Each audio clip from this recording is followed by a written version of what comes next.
कि पत्नी मरने के करीब थी, दोनों बैठे बात कर रहे थे। नसरुद्दीन की पत्नी ने कहा कि तुम्हें आत्मा में विश्वास नहीं, लेकिन मुझे है, और अब मैं मर रही हूं, तो मैं वायदा करती हूं कि मरने के बाद तुम्हें दर्शन दूंगी। पत्नी ने जब मरेगी मरेगी, मुल्ला के प्राण पखेरु आधे उसी वक्त उड़ गए। उसने कहा कि फिर दो बात का ख्याल रखना, एक, रात का भी दर्शन मत देना, और तू दे भी दर्शन तो रात को घर में मैं रहूंगा भी नहीं,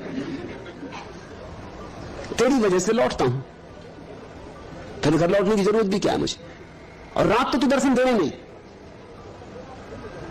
दर्शन देना हो तो दिन में देना, और तब देना जब 10-5 आदमी मेरे साथ हो, अकेले में मत देना, क्योंकि तू जानती कि मैं हृदय दुर्बलता से पीड़ित हूं। और अच्छा तो यह हो कि दर्शन देने में मैं बिल्कुल मान लेता हूं कि आत्मा होती, कोई मुझे झगड़ा नहीं। तुम जिनको प्रेम करते हो वो भी अगर शरीर रहित तुम्हारे सामने आके खड़े हो जाएं तो तुम्हारे प्राण कब जाएंगे। मुल्ला नसरुद्दीन एक दोपहर बैंक से निकल रहा था, एकदम से उसने आवाज लगाई, किसी के नोटों की गिड्डी तो नहीं गिर गई। तो 10-25 आदमी एकदम दौड़ पड़े, उन्होंने कहा हमारी गिरी हमारी गिरी। उसने कहा इतना परेशान ना हो, मुझे तो अभी गिड्डी को बांधने का धागा ही मिला है। मुल्ला नसरुद्दीन एक दोपहर बैंक से निकल रहा था, एकदम से उसने आवाज लगाई, किसी के नोटों की गिड्डी तो नहीं गिर गई। तो 10-25 आदमी एकदम दौड़ पड़े, उन्होंने कहा हमारी गिरी हमारी गिरी। उसने कहा इतना परेशान ना हो, मुझे तो अभी गिड्डी को बांधने का धागा ही मिला है। दरवाजे पर बैठे हुए एक खूंखार अल्सेशियन को देखकर डब्बू जी द्वार के बाहर ही ठिठकते खड़े हो गए। आ जाओ डब्बू, डरो मत। चंदूलाल ने अपने मित्र डब्बू जी को साहस बनाते हुए कहा, डब्बू जी क्या यह कुत्ता काटता नहीं? चंदूलाल, अरे मित्र यही देखने के लिए तुम्हें बुला रहा हूं कि देखें कैसा कुत्ता है, कल ही मैंने खरीदा है। मुल्ला नसरुद्दीन होटल में बैठा था, जरा ज्यादा पी गया, और ज्यादा पी गया तो ज्यादा हाँकने लगा। बात बढ़ते बढ़ते यहां तक पहुंच गई कि मुल्ला ने कहा कि मुझसे ज्यादा सहृदय आदमी, उदार आदमी इस नगर में दूसरा नहीं। लोगों ने कहा ये तो हद हो गई, तुम किस तरह के सहृदय, कैसे उदार? अरे कभी घर इतने दिन हो गए चाय पानी के लिए भी नहीं बुलाया, वर्षों हो गए कभी मित्रों को भोजन के लिए भी निमंत्रित किया होता, और कितनी बार हमारे घर भोजन कर गए, उसके उत्तर में भी कभी जवाब नहीं दिया। मुल्ला ने कहा तो आज ही हो जाए। पिए था तो होश तो पक्के थे नहीं। कहा कि चलो सब चलो, आज भोजन मेरे घर। 30-35 का जत्था, पूरा मधुशाला चल पड़ी। जैसे जैसे घर करीब आने लगा, होश भी आने लगा, क्योंकि पतियों को होश आता है पत्नियां जैसे ही करीब आती। जैसे ही पत्नी की याद आनी शुरू हुई, अब झंझट खड़ी होगी, अब फंसे बुरे। 30-35 आदमियों को लेके जा रहा हूं और दिन भर से नदारत हूं, तब याद आया कि अरे सुबह भिंडी लेने बाजार भेजा गया, और भिंडी तो खरीदी नहीं, घर ही लौटे नहीं। पत्नी तो बैठी होगी लिए मूसल, और देख के 35 मुस्कंदों को। आज आई मुसीबत, और इन 35 के सामने बद्ध होगी, और ये तो मैं किस मुंह से कहूंगा कि इनको भोजन करवाओ, ये तो सवाल ही नहीं उठता। वो मुझे मारे ना पीटे ना, इनके सामने यही बहुत है, कोई रास्ता तो निकालना पड़ेगा। दरवाजे पे जाकर उसने मित्रों से कहा तुम चुपचाप खड़े रहो, भाई तुम भी सब शादीशुदा हो, सो ज्यादा कुछ कहना नहीं, कहा कम ज्यादा समझना, तुम चुपचाप यहीं खड़े रहो, मैं भीतर जाके पहले जरा पत्नी को राजी कर लूं। लोगों ने कहा ये हम समझते, वही तो हम भी सोच रहे थे कि 35 को लेके जा रहा है, तुम्हारे साथ हम तक की झंझट ना हो, तुम्हारी पत्नी को हम जानते।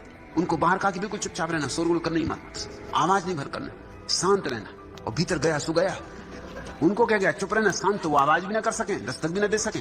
और अपनी पत्नी से जाके कहा कि आज बड़ी मुश्किल में पड़ गया, माफ कर मुझे, पैर पे पड़ गया एकदम, कि वो भिंडी तो मैं भूल ही गया और इन दुष्टों के संग में पड़ गया, ज्यादा पी गया, पीने में अल्ल बल्ल बग गया, इनको साथ लेवा लाया, भोजन का निमंत्रण दे दिया। पत्नी ने कहा भोजन तो अपने दो के लिए भी घर में नहीं, तुम्हें भेजे किस लिए था? सब्जी नहीं, आटा नहीं, घी नहीं, दो के लिए भोजन नहीं, 35 के लिए भोजन कहाँ होगा? मुल्ला ने कहा कोई फिक्र मत कर, मैंने तुमको कह दिया कि बिल्कुल चुपचाप खड़े रहो। आखिर कब तक खड़े रहेंगे? आवाज भर की कि नियम तोड़ दिया। घंटा बीत गया, मगर 35 भी पिए थे, वो भी खड़े रहे। 2 घंटे बीत गए, आधी रात होने के करीब होने लगी। आखिर उन्होंने कहा कि कब तक खड़े रहेंगे ऐसे, सुबह हो जाएगी। दस्तक दी, मुल्ला ने पत्नी को भेजा और कहा कि कह दो कि मुल्ला घर पे नहीं। पत्नी ने आके कह दिया कि मुल्ला घर पर नहीं। उन्होंने कहा ये तो हद हो गई, और हम यहाँ 3 घंटे से खड़े हैं और वो हमारे सामने दरवाजे के भीतर गया है, और 35 आदमी की आंखें धोखा नहीं खा सकती, ये गवाह है सब, वो घर के भीतर है, कहीं छिपा होगा, हमें घर के भीतर आने तो हम उसे निकाल बाहर करेंगे। पत्नी ने कहा कि नहीं भाई, वो सुबह से गए हुए, भिंडी खरीदने तो लौटे ही नहीं, मैं खुद ही परेशान होकर बैठी हूं। मगर वो भी जिद किए हुए रहे कि हम तो अंदर आके देखेंगे। 35 आदमी घर में घुसे तो मुल्ला फंसी जाए। विवाद करने लगे तो मुल्ला को भी जोश आ गए। उसने ऊपर की एक खिड़की खोली, दूसरी मंजिल से बोला कि सुनो जी, आधी रात को किसी की स्त्री से विवाद करते शर्म नहीं आती? और मैंने तुमसे कहा था चुप रहना। और फिर यह भी तो हो सकता है कि मुल्ला तुम्हारे साथ आया हो, मकान के भीतर गया हो और पीछे के दरवाजे से कहीं निकल गया हो। खुद ही मुल्ला कह रहा है। मुल्ला नसरुद्दीन बड़ा शक्की स्वभाव का था। जब उसने नई नई कार खरीदी तो यार दोस्तों ने समझाया कि नसरुद्दीन ड्राइवर जरा सोच समझ के रखना, बड़े बदमाश होते हैं ये लोग। मौका पाते ही आंखों में धूल झोंक कर नई गाड़ी के सामान बदल लेते और कबाड़ खाने से खरीद कर पुराने कल पुर्जे डाल देते। नसरुद्दीन ने कहा बिल्कुल ठीक, मैं ड्राइवर की बराबर निगरानी रखूंगा। पास ही के मोहल्ले में रहने वाले और ईमानदार समझे जाने वाले मियां महमूद को नसरुद्दीन ने ड्राइवर रखा। पहला ही दिन था। सुबह सुबह मुल्ला शहर घूमने निकला। घर से चलने के पहले महमूद बोला, मालिक एक स्क्रू ड्राइवर भी साथ रख लीजिए, वक्त बेवक्त कहीं काम आ सकता है। नसरुद्दीन ने गरज के कहा, बड़े मियां कमाल है, वक्त पर स्क्रू ड्राइवर ही काम आना है तो मैंने तुम्हें किस लिए ड्राइवर रखा? यह भी खूब रही, ड्राइवर भी रखूं ऊपर से स्क्रू ड्राइवर भी रखूं। तुमने अभी गाड़ी को हाथ नहीं लगाया और धोखा देना शुरू किया।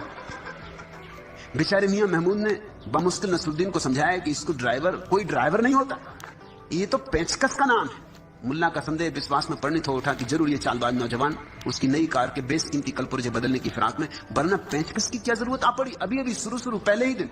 खैर मन ही मन अपने संदेह को दबाए वो घर से निकला और मियां महमूद की एक एक हरकत को शर्लक होम्स की जासूसी निगाहों से नसरुद्दीन देख रहा था। जब महमूद ने खटाक से कुछ किया तो इंजन की आवाज तेज हो उठी। मुल्ला ने सीट से उछल कर पूछा, मियां क्या किया तुमने, ये आवाज कैसी हुई? जवाब मिला, हुजूर मैंने अभी अभी गियर बदला, इसी कारण ये आवाज हुई। मेरे दोस्तों ने सच कहा था। मुल्ला नसरुद्दीन ने गरीब ड्राइवर की गर्दन पकड़ कर कहा, मगर तुम्हारा भी जवाब नहीं बड़े मियां। अरे जब दिन दहाड़े मेरी आंखों के सामने ही गियर बदल रहे हो तो न जाने मेरी पीठ पीछे क्या क्या ना करोगे। थोड़ी दूर जाकर घरघराहट की आवाज के साथ कार खड़ी हो गई। महमूद बोला, मालिक गाड़ी में पेट्रोल खत्म, अब गाड़ी आगे नहीं जा सकती। नसरुद्दीन ने मन ही मन सोचा, जरूर इस बदमाश ने कुछ गड़बड़ की, कल से मैं दूसरा आदमी रख लूंगा। मगर प्रकट में वह बोला, पेट्रोल नहीं है तो ना रहे, और यदि गाड़ी आगे नहीं जा सकती तो सुनो मियां, गाड़ी पलटाओ और वापस घर चलो। रात के 2 बजे मुल्ला नसरुद्दीन घर वापस लौट रहा था। उसने देखा कि एक मोटा तगड़ा आदमी सड़क के किनारे एक पेड़ के नीचे खड़ा किसी स्त्री को प्रेम कर रहा। यद्यपि अंधेरा बहुत था, फिर भी नसरुद्दीन की तेज निगाहों को यह समझने में देर न लगी कि वह इंसान कोई और नहीं, उसी का मित्र मटकानाथ ब्रह्मचारी। मुल्ला थोड़ी देर तक तो छिपा छिपा ये रामलीला देखता रहा। जब उसे पक्का भरोसा हो गया कि मटकानाथ ही है तो उसने जोर से आवाज लगाई, क्यों रे पाखंडी, खुलेआम सड़क पर रास रचा रहा है, ठहर बेटा राम, पूरे गांव में खबर कर दूंगा कल सुबह। ऐसा सुनते ही मटकानाथ ब्रह्मचारी अपनी धुन दमाकर पास की गली में अदृश्य हो गया। जब वहां सिर्फ वह स्त्री बची और नसरुद्दीन। अब वहां सिर्फ वह स्त्री बची और नसरुद्दीन। जो होना था सो हुआ। मुल्ला ने देखा कि स्त्री अत्यंत सुंदर और मोहक। वैसे तो अंधेरा था मगर फिर भी नसरुद्दीन ठहरा सौंदर्य का पारखी। दूर से ही पहचान गया। पास गया तो स्त्री के कपड़ों में लगे इत्र की सुगंध से मदहोश हो गया। स्त्री भी राजी हो गई। मुल्ला ने उसे अपने आलिंगन में ले लिया। ऐसी अद्भुत, कामोत्तेजक और मनमोहक स्त्री मुल्ला ने कभी देखना तो दूर सोची भी न थी। उसे लगा कि जरूर मटकानाथ की साधना को भ्रष्ट करने के लिए स्वर्ग से इंद्र ने किसी अप्सरा को भेजा है। जब प्रेम क्रीड़ा करते करते करीब 15 मिनट बीत गए तब एक दुष्ट पुलिस का सिपाही न जाने कहां से कबाब में हड्डी बनकर आ टपका। उसने जोर से आवाज लगाई, कौन है, इतनी रात को यहाँ क्या हो रहा है? मुल्ला ने डरते डरते कहा, अरे हवलदार जी, मुझे नहीं पहचानते, मैं हूँ मुल्ला नसरुद्दीन, यहीं पास के ही मकान में रहता हूँ। अरे आप हैं भाईजान? पुलिसमैन ने टार्च की रोशनी में उसे पहचानते हुए कहा, मगर इतनी रात को आप यहाँ क्या कर रहे हैं? कुछ न पूछो दोस्त, जरा रोमांस का दिल हो आया तो अपनी बीबी को प्यार कर रहा हूँ। अरे माफ करना भाईजान, मुझे क्या पता कि आप अपनी बीबी को प्यार कर रहे हैं। क्षमा करना मुल्ला, क्षमा मांगने की कोई बात नहीं भाई। नसरुद्दीन बोला, जब तक तुमने टार्च की रोशनी नहीं डाली थी तब तक तो मुझे ही कहां पता था कि मैं अपनी ही बीबी से प्यार कर रहा हूं।